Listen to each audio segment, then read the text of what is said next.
কোনো স্বার্থপর মেয়ে দেখলে তাকে গালি দিও না।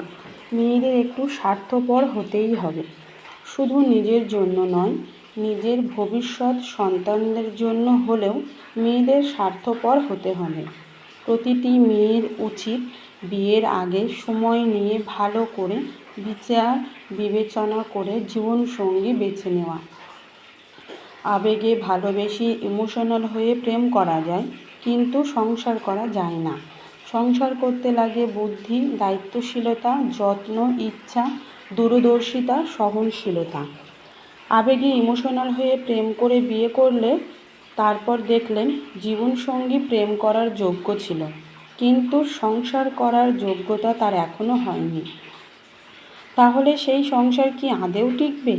প্রেমিক যদি ধৈর্যশীল না হয়, দায়িত্ববান না হয়, কর্মঠ না হয়, ভবিষ্যতের কোনো পরিকল্পনা না থাকে, পারিবারিক এবং সাংসারিক না হয়, তাহলে সেই পুরুষ শুধু আপনার ভবিষ্যৎ নয়, আপনার ভবিষ্যৎ সন্তানদের জীবনও ধ্বংস করে দেবে। আপনি যখন প্রেম করেন, প্রেম তখন দুজনের মধ্যে সীমাবদ্ধ থাকে। প্রেম টক্সিক হলে সেটা শুধু দুজনেই ভোগে, কিন্তু বিয়ে এত সহজ না। বিয়ে যদি ভুল মানুষের সাথে হয় এবং সেটা টক্সিক হয়, তাহলে দুজনের সাথে সাথে দুই পরিবার, আপনার সন্তান প্রজন্ম থেকে প্রজন্ম ভোগবে। তাই শুধু নিজের কথা না ভেবে নিজের ভবিষ্যৎ সন্তানদের ভালো ভবিষ্যতের জন্য একজন ভালো জীবনসঙ্গী বেছে নিন।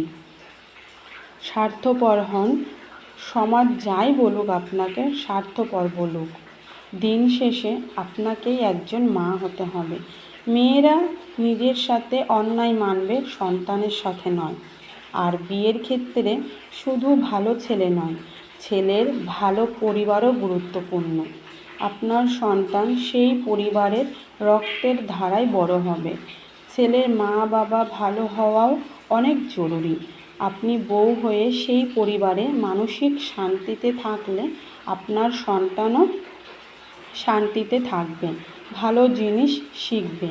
মায়ের সাথে খারাপ আচরণ যে কোনো সন্তানের মস্তিষ্কে নেতিবাচক প্রভাব ফেলে।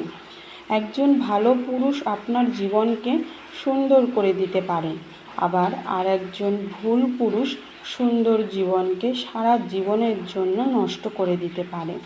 জীবনসঙ্গী বাছাইয়ের ক্ষেত্রে একটু স্বার্থপর হলেই ভালো।